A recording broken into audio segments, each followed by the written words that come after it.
We'll be starting in a minute. Welcome, everyone. I'm John Thompson. I'm the Catskill Regional Invasive Species Partnership Director, and I thank you for joining us today. This week is New York Invasive Species Awareness Week, and you can join us for additional CRISP this weekend, and you can also check out the statewide events at nyis.info. We invite you to stay active on invasive species issues by getting involved with CRISP or your local partnership for regional invasive species management, or PRISM, which are coordinated communities working together to prevent the spread and manage invasive species. I'd like to point out that closed captioning is available for this webinar. At the bottom of your screen, you can hover over the dots and click more and click the CC button.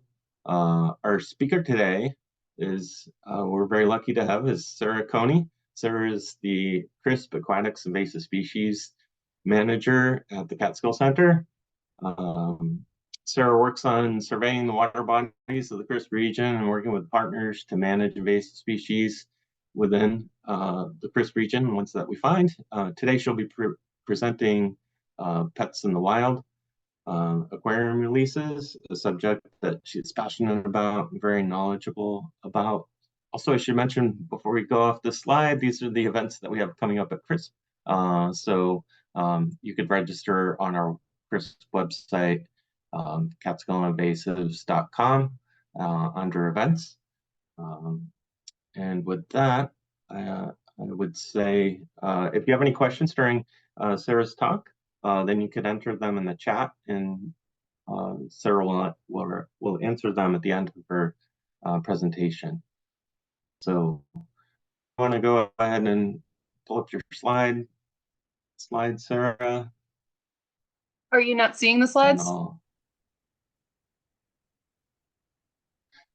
I just see the first. Okay, slide. okay. As long as you're seeing that, we're good then. Sorry. Yep. Okay. Hello. Thanks, Sarah. My name is Sarah Coney. I'm the Aquatic Invasive Species Manager for CRISP. I'm an aquatic biologist, so that's marine biologist, but freshwater. I work with freshwater plants, wetland plants, invertebrates, and fish, and basically anything in around the water. I'm also a pretty avid aquarist, so I personally keep about 5 aquariums, ranging from just a basic planted tank with a betta to a South American biotope tank. So I really love aquariums, but I also realize how problematic they can be as far as invasive species. Okay. So most people get started with just goldfish. Any fair you go to around here in New York, you will find typically the goldfish games. I personally used to love those as a kid. And again, this is how most people get started, with just a few goldfish in a bowl.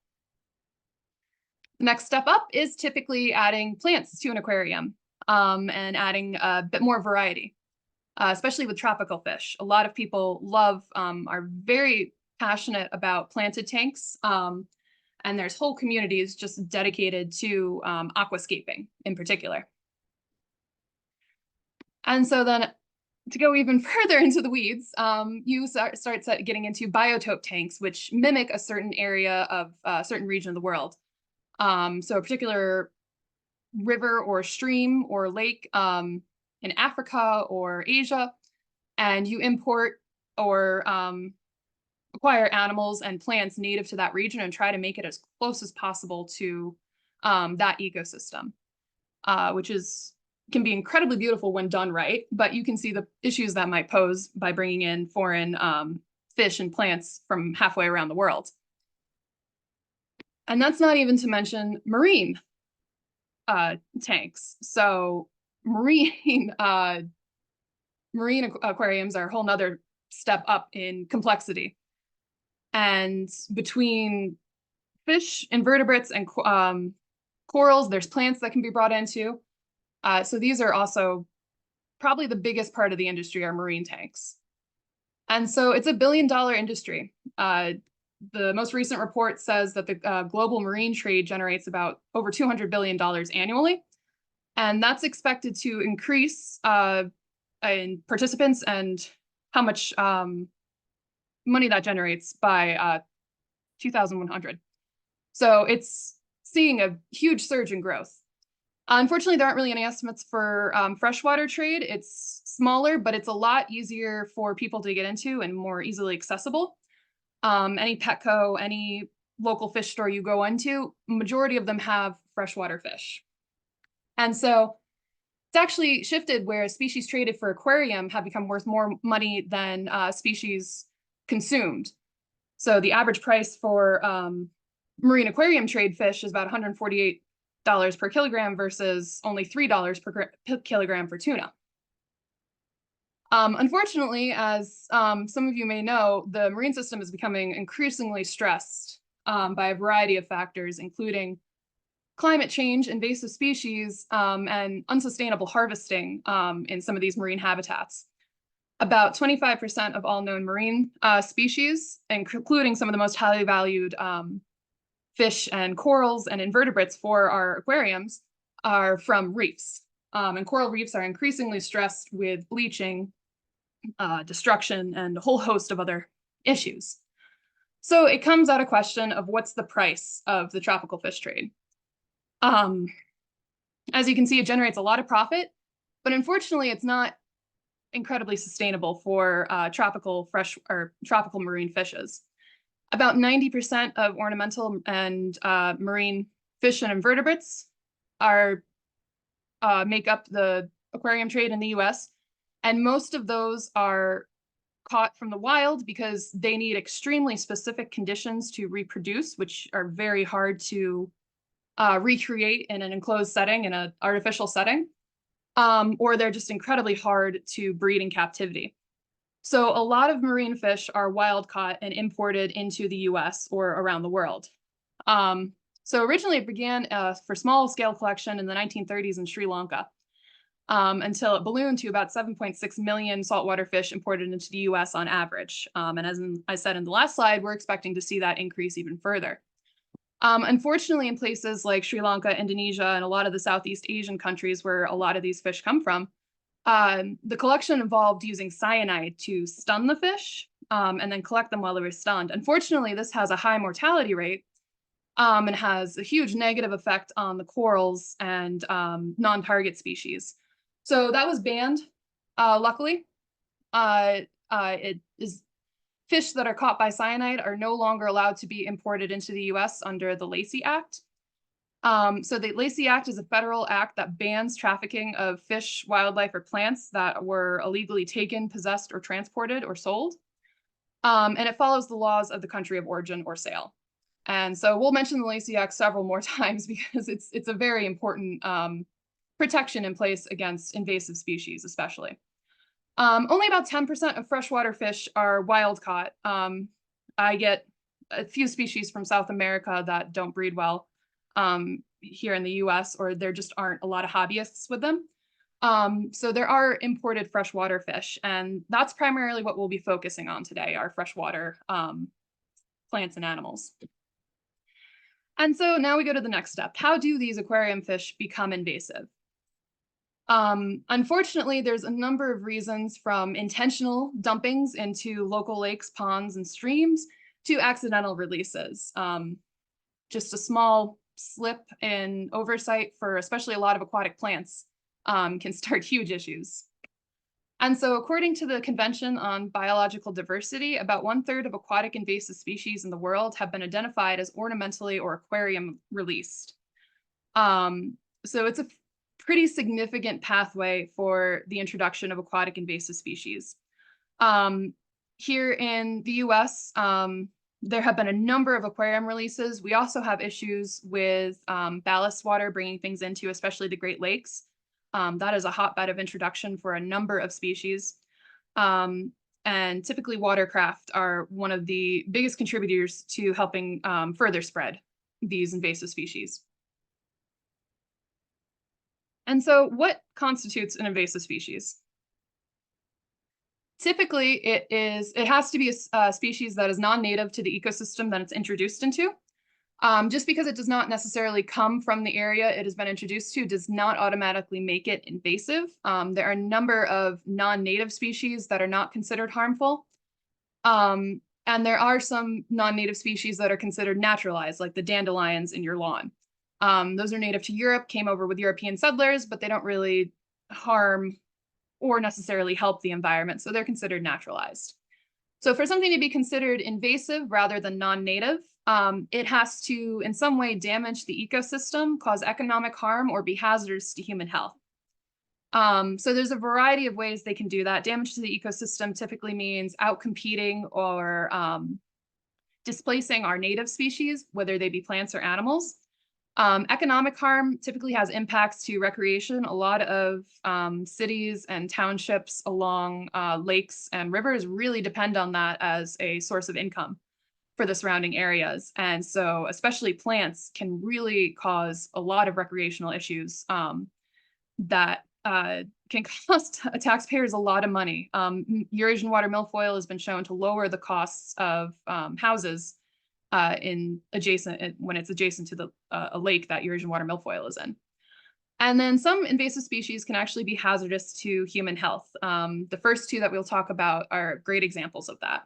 So I'm going to start out in some marine invasive species and then kind of slowly work my way into aquatic invasive species here in New York that are attributed to aquarium releases. So this first one is killer algae. You may have heard of it, especially if you do like marine aquariums. And so it's a pretty pretty macroalgae. You can see why it was used in aquariums. It kind of resembles an underwater fern.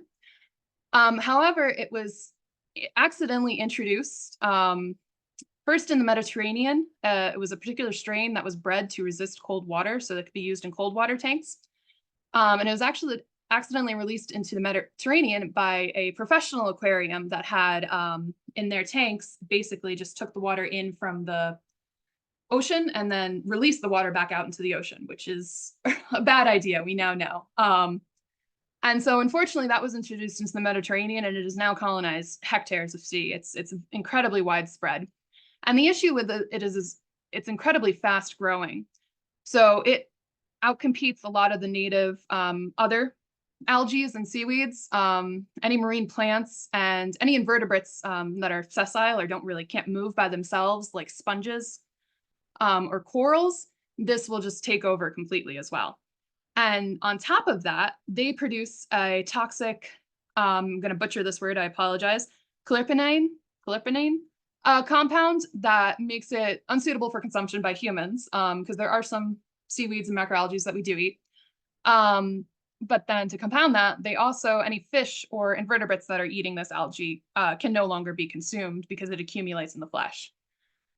So yeah, this is a big problem in the Mediterranean and some tropical seas. However, it was introduced into Southern California by an aquarium owner that illegally dumped their tank, unfortunately.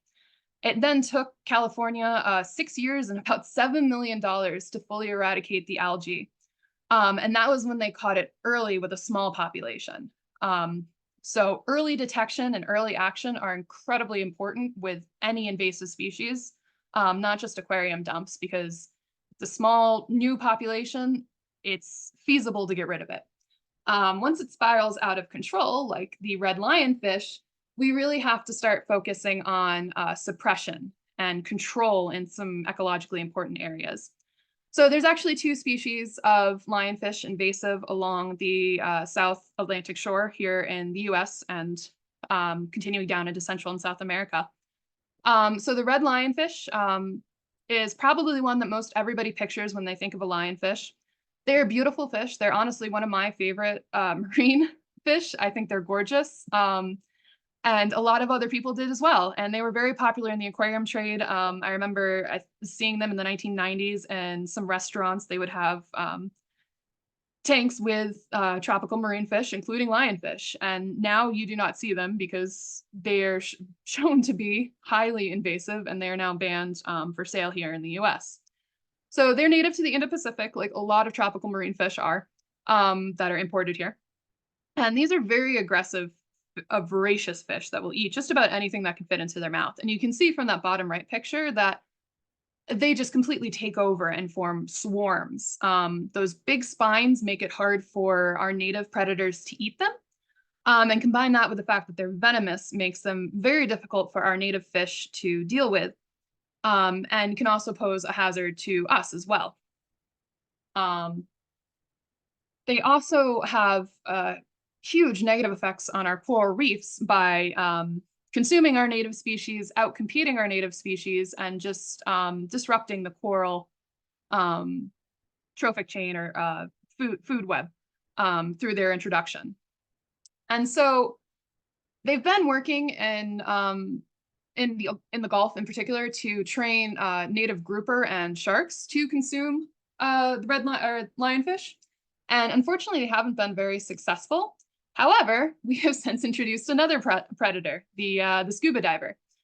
So they do have gear for specifically geared towards harvesting lionfish, which they then take and sell back to restaurants because they're supposed to be delicious. And so this is a way to kind of help suppress their numbers, especially in really stressed, ecologically important areas. And so this has been taking off and becoming an industry of its own. And so you can see from this map, like I said, there are actually 2 species of invasive lionfish that have been introduced to the Western Atlantic. And you can see the native range in the blue and green for both species. And they've also been introduced into the Mediterranean through the Suez Canal, actually facilitated their movement into areas where they would not historically have been able to enter.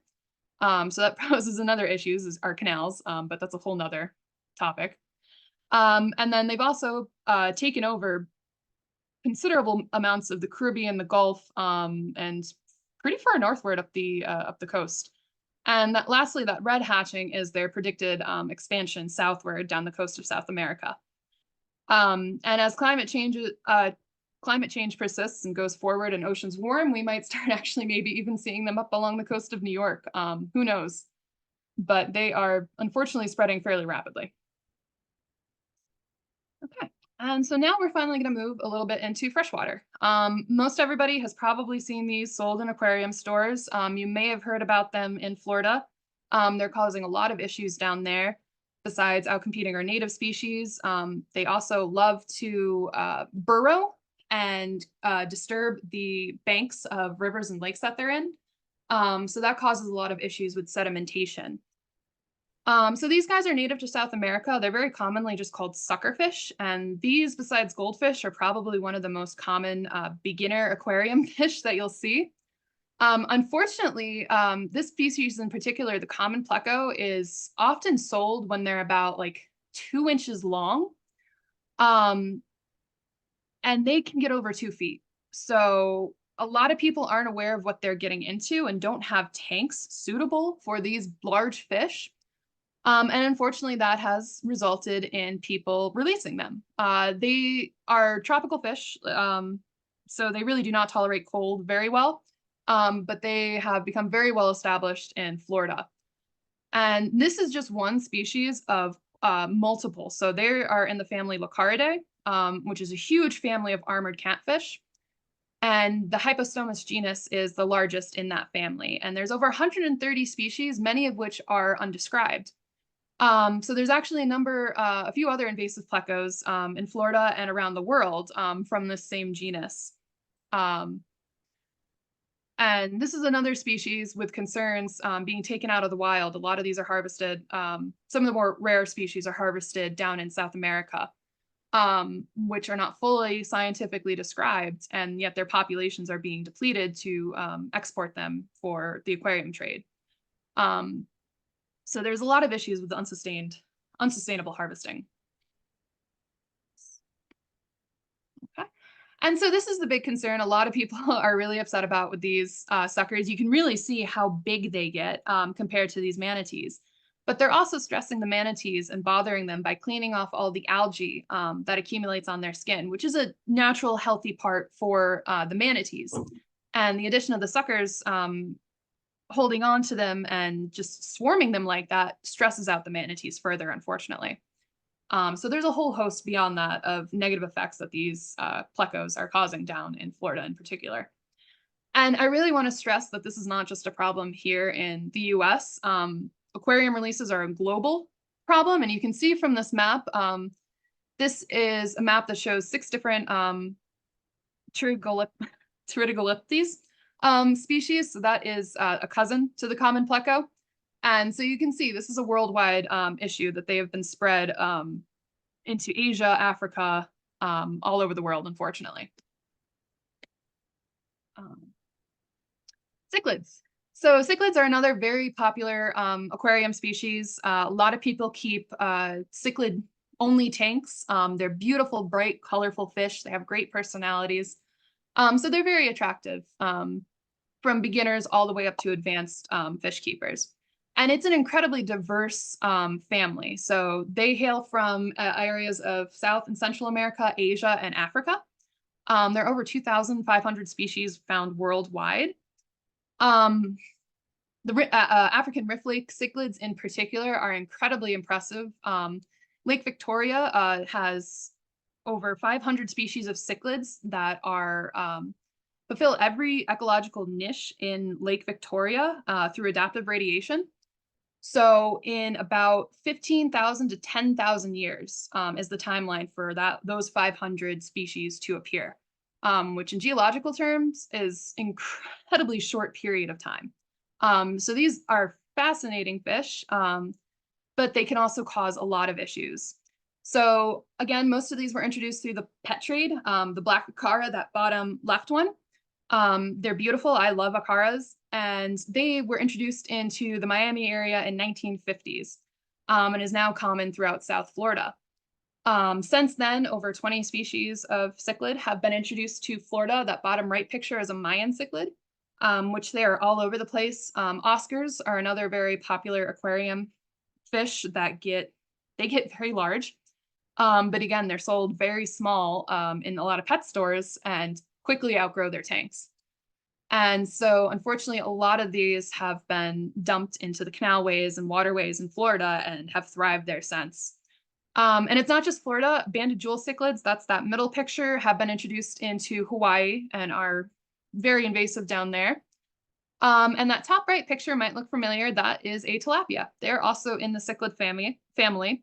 And typically they're not kept as, for aquariums, they're usually more of a food item. But a lot of tilapia species have been introduced worldwide and cause a whole host of issues. And interestingly enough, in a recent aquatic invasive species horizon scanning done with Fish and Wildlife and other federal groups, they pointed out a species of tilapia as a potential future invader in New York as the climate changes. Because typically they've been intolerant of cold waters, but that might change. And so, yeah, so these are some of the African rift cichlids, beautiful, bright, colored fish. And they are, if you like Darwin and the finches, they are absolutely fascinating to read about because these are the finches in overdrive, essentially. And so it's not just fish. I've already mentioned an algae, but there are a lot of invasive plants that have been introduced through the aquarium trade, either intentionally dumped or planted in lakes and waterways, or just small pieces escaping when you're just doing a water change. You're sucking up some small pieces of plants, and then maybe you just dump it outside and it runs off into a nearby creek or lake.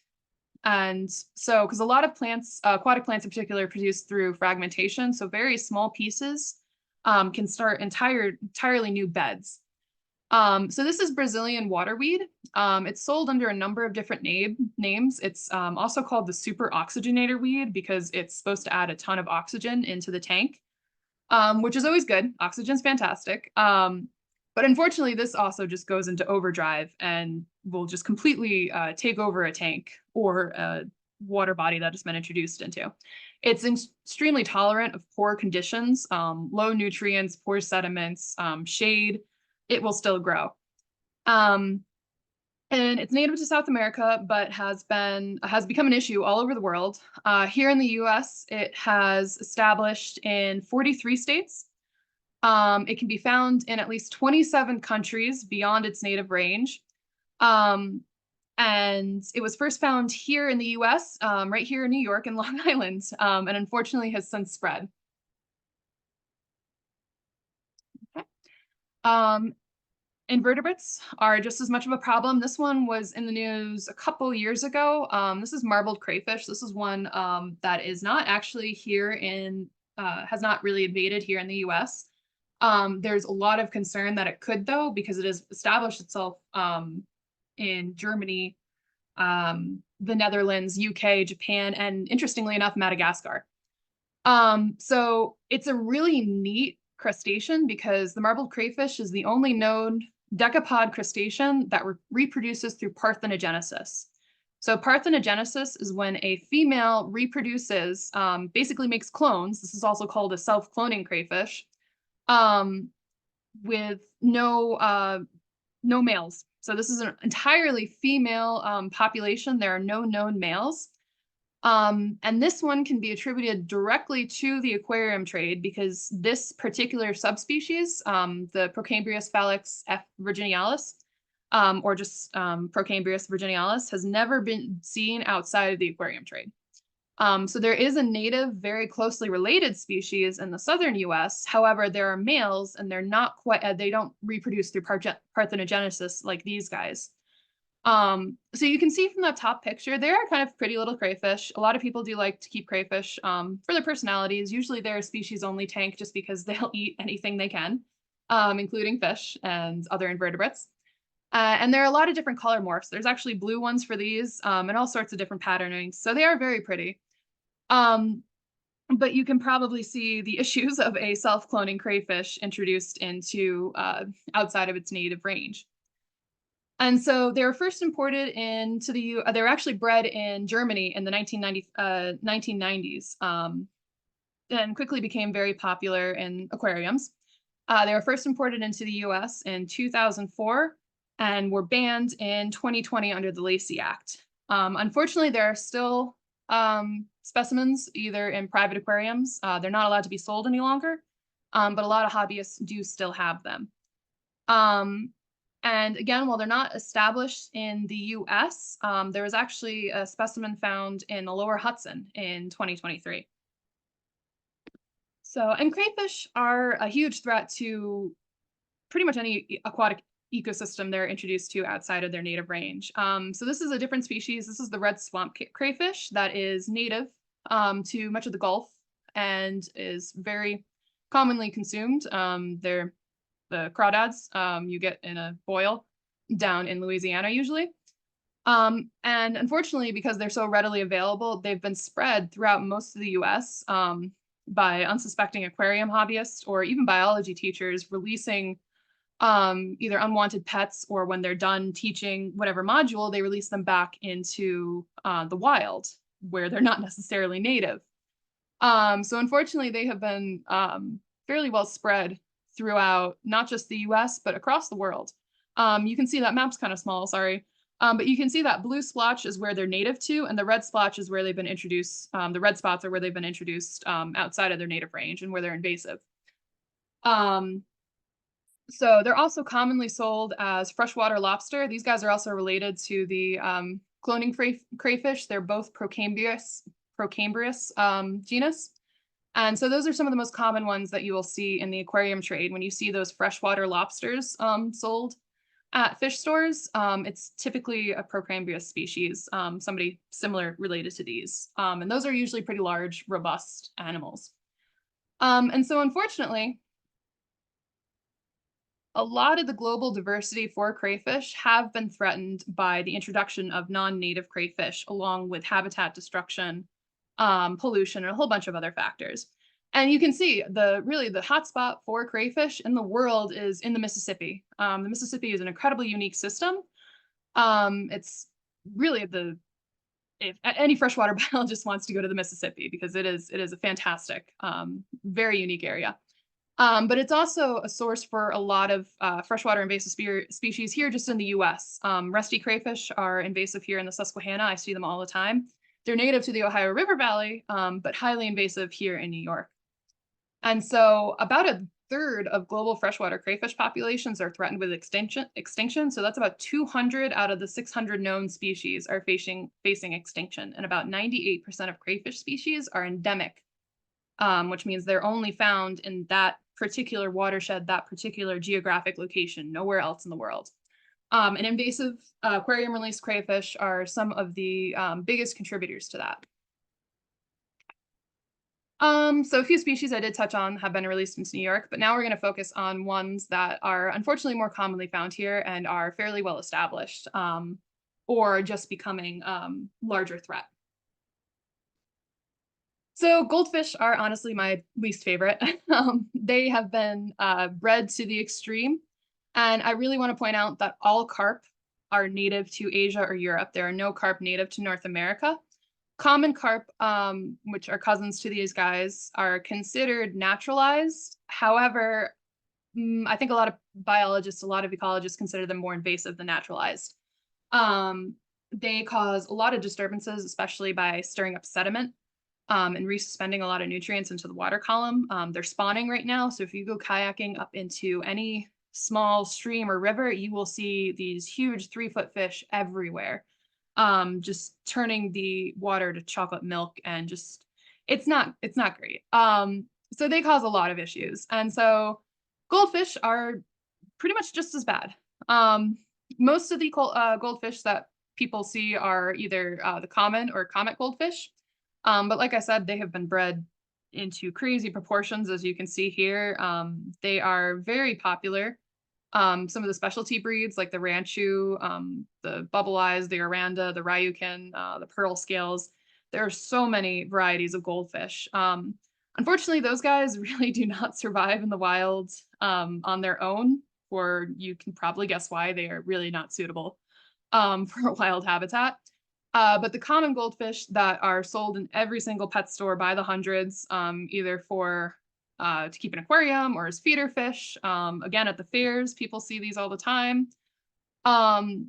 Those are the ones that tend to thrive when introduced into our freshwater systems here in New York and throughout the US, throughout North America. So they're very cold tolerant. Typically, a single goldfish needs about 40 gallons. They have a huge bioload. They create a lot of poop. They eat a lot, and they are really great at just messing up the water. And so unfortunately, when they start outgrowing their little fishbowl or their 10-gallon tank, a lot of people release them into nearby ponds and lakes. And you can see how big they get. Those top two pictures, I believe, actually are koi. You can definitely see the barbels in that really big one. So that's how to tell a koi from a goldfish, are usually the presence of the barbels. Koi fish aren't great either. They are also carp, so they cause the same issues as common carp and the goldfish. And you can see from that one picture with the guy holding it at the bottom, that's how big a goldfish should be. Goldfish should be that large.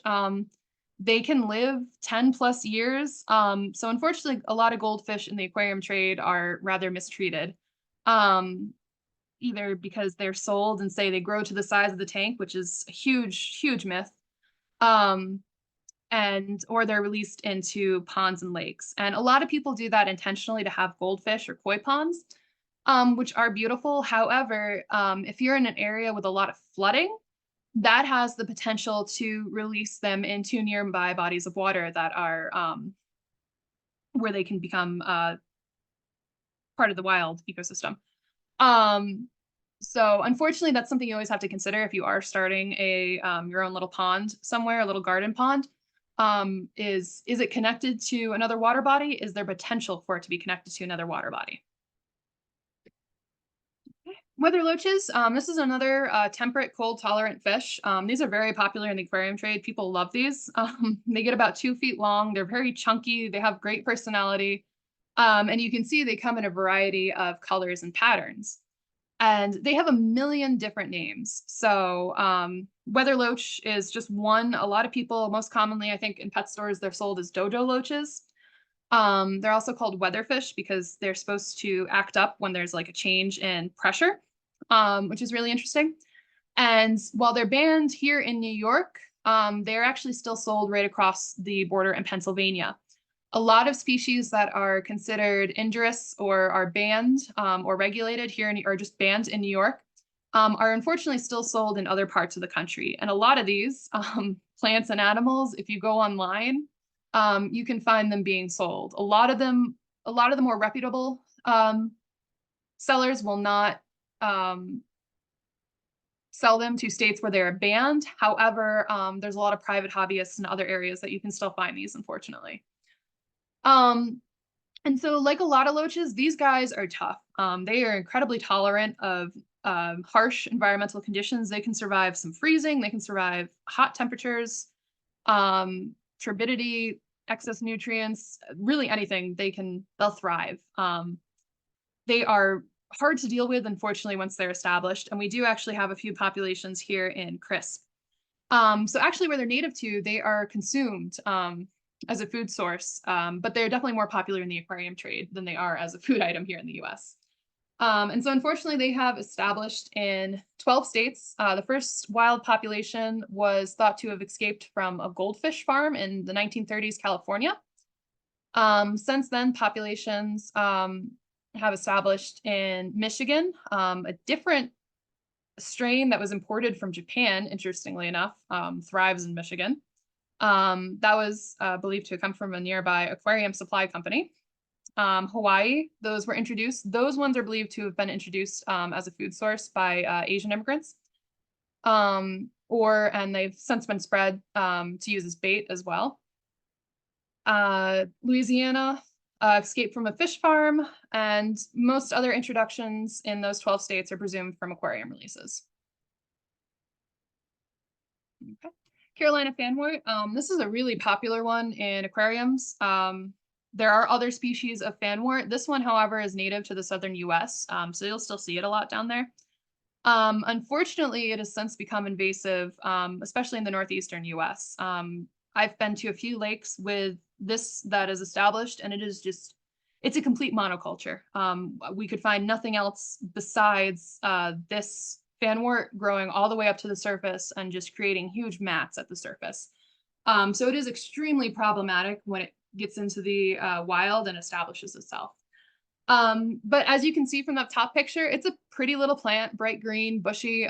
So a lot of people do like to keep it in their aquariums. However, again, like most aquatic plants, it spreads incredibly easily through just small fragments. So small fragments escaping in any number of ways can establish new populations. And it can grow up to 50 millimeters a day. That's been observed in Australia, where it's also invasive. And again, like a lot of these plants we're going to be talking about, they tend to thrive in poor environments.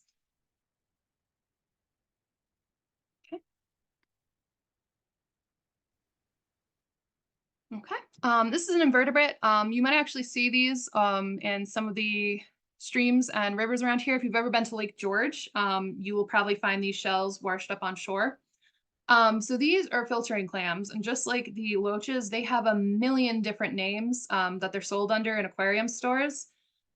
So filtering clams, freshwater clams, golden clams, Asian clams, they have a million different names. And unfortunately, again, you can find these for sale online. I found them being sold in aquarium stores here in New York, because despite I believe the whole Corbicula genus is banned. A lot of pet store owners don't recognize the scientific name and just see the common name, and still end up purchasing them for sale. So it can be increasingly difficult with the more common names something has to be sure of what you're getting, unfortunately. And so they're native to Asia, Africa, and Australia, and they're actually consumed in a lot of the places where they're native to. But they can cause huge problems because they have a very quick life cycle. They spawn a lot, and then unfortunately, a lot of them die off and leave those shells behind, which can get clogged up in a lot of infrastructure that takes water. So they can cause a lot of issues, especially with like power plants or nuclear that like really need to take in that water. They can just kind of clog that up. And they can be very difficult to get rid of when they're established, unfortunately. They were first introduced in the 1930s in the Columbia River, and since then they've become established in 46 states. This is a big one here in New York. It's a really interesting plant from a biological standpoint. So this is water thyme, or it's probably more commonly known as hydrilla. This is a huge one that New York is concerned with. We, knock on wood, do not have it in Crisp, and I would like to keep it that way. However, there have been introductions of 5 different subspecies of hydrilla into the US. So there are dioecious and monoecious strains. So dioecious means there's 2 separate, male, female. Monoecious means it's all one plant. And so the dioecious strain is believed to have come from India, and it thrives down in the southern US. From about South Carolina north is the monoecious strain that was introduced from Korea. Korea has a relatively similar climate to us. It has a temperate winter. It has a winter just like us. So that one has thrived everywhere north of South Carolina. And so the dioecious strain, the southern strain, was originally imported into the US in the early 1950s, specifically for aquariums. It was introduced into Florida's inland water systems after plants were discarded or intentionally planted into canals in Tampa and Miami, and it has since spread. It spreads incredibly easy through very small fragments. It'll produce turions and tubers that are easily picked up by watercraft. Birds will actually ingest them and move them. And once it establishes into a water body, it grows incredibly thick, incredibly dense, and it'll go straight up to the surface and form dense mats that are really difficult to drive a boat through, a motorboat. You don't really want to swim through it. It's not great. And even sometimes kayaking through it can be difficult. So it poses a whole host of issues for recreation, not to mention the ecology of whatever water body it's in. And so the northern strain, the monoecious strain, was a completely separate introduction that was found decades after the southern strain was introduced, first in the Delaware and the Potomac Bay. And unfortunately, it has since spread into 28 states, including some areas of New York. And interestingly enough, there's actually a particular strain of in the Connecticut River that's been called the Connecticut River hydrilla. It looks incredibly, I just want to point out, it looks incredibly similar to our native Elodea, or it's just called common waterweed. And you can see from this picture that hydrilla has really distinctive serration. So if you're ever not sure, pick it up. There's plenty of online guides that you can just Google really quick and check it out. If it is hydrilla, that's something that is cause for alarm, and you should let your local PRISM know immediately, or DEC. And so the last one I really want to talk about is European frogbit. This has been causing me a lot of headaches up in the Susquehanna in particular. Most of the frogbit, there are still species of frogbit sold in aquarium now. European frogbit previously was sold for aquarium, but it has proven to be incredibly invasive. You can see from that bottom picture, it just forms huge mats and disrupts the ecosystem by shading out our native plants. It's actually really bad for nutrient cycling. And originally it was brought over for use in water gardens. Typically what works in a water garden will also work in a lot of aquariums. So a lot of people have floating plants in their aquarium as well. But water gardens are just as problematic sometimes as aquariums. So this is water hyacinth. This is another very common water garden plant. It's absolutely beautiful, but you can see from that one picture that it just completely takes over. That is all water that those plants are on. It's a floating plant. And it looks like you should be able to walk across it, but no, you definitely can't. But you can see how that might be an issue, especially where it is invasive in some tropical areas. It just completely clogs up waterways. Water lettuce is very similar. It does the same thing. It just completely proliferates and clogs up waterways. And so all 3 of those are fairly common water gardening plants that you should really avoid, especially for your aquariums as well. And the last fish I am going to talk about is the snakehead. This is a hot topic. The northern snakehead has been introduced here in New York, unfortunately. And so all Channa species are native to Asia. They typically live in slow-moving, swampy areas and have great parental care of young, which is kind of rare in fish. And you can see from that top picture, some of these fish are absolutely gorgeous. Some of these snakeheads are gorgeous. So you have this little a rainbow snakehead that's, I think he gets about a foot and a half long. Beautiful fish. I personally would love one. But then you also have things like this giant snakehead. So you can see how they can be a problem. It's an incredibly diverse genus. And they were banned in 2002 under the Lacey Act. All Channa species were banned. Only 4 species were introduced into the wild in the US. However, of those 4, 3 were able to establish.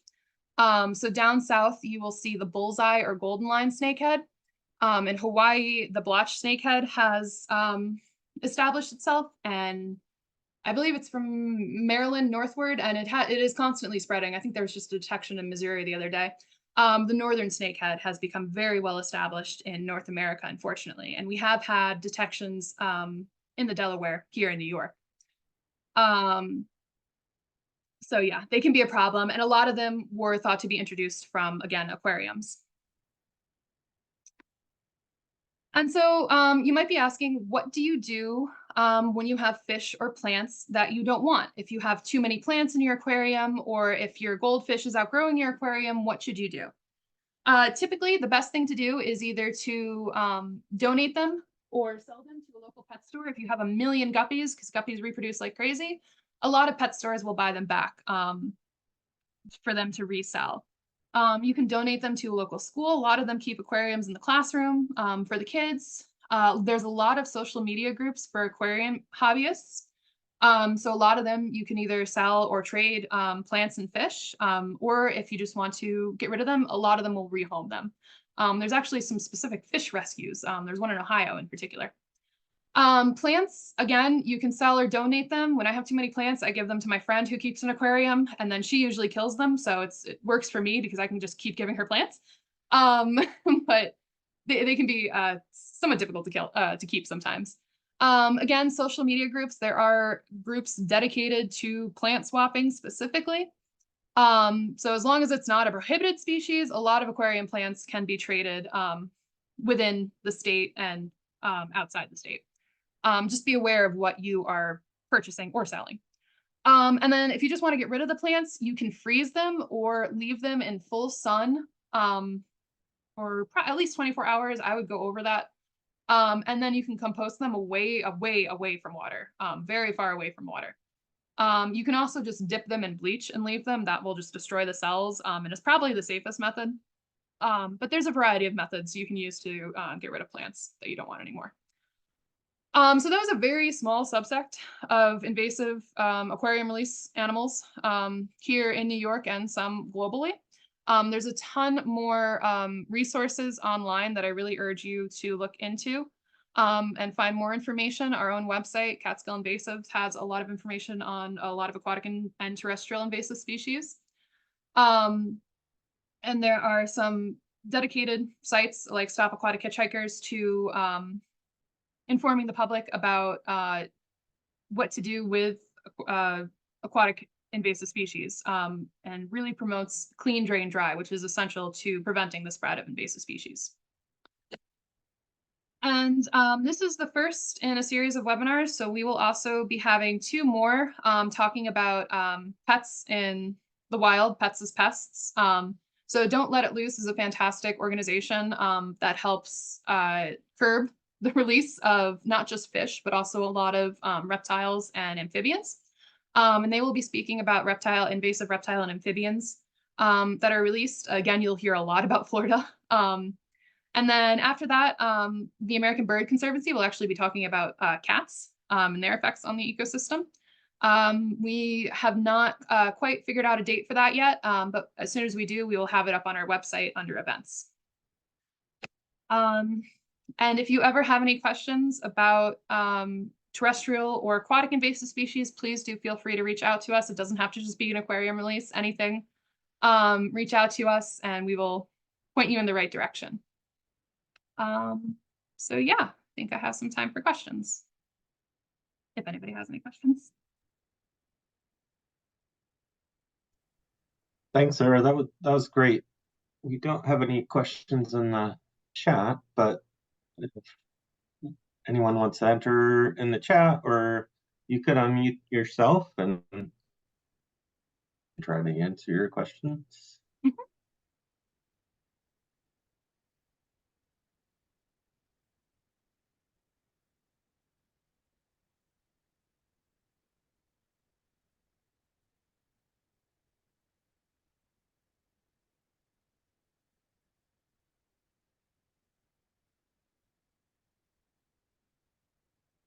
Okay. Yeah, and if you think of any questions after the presentation, I know usually 5 minutes after somebody asks me if I have any questions, I think of one. Mhm. Please, again, feel free to reach out, email or phone number. Again, our contact information is on the website as well, the Catskills Invasive website. But thank you, everybody, who came to watch. I appreciate it. Thank you, Sarah.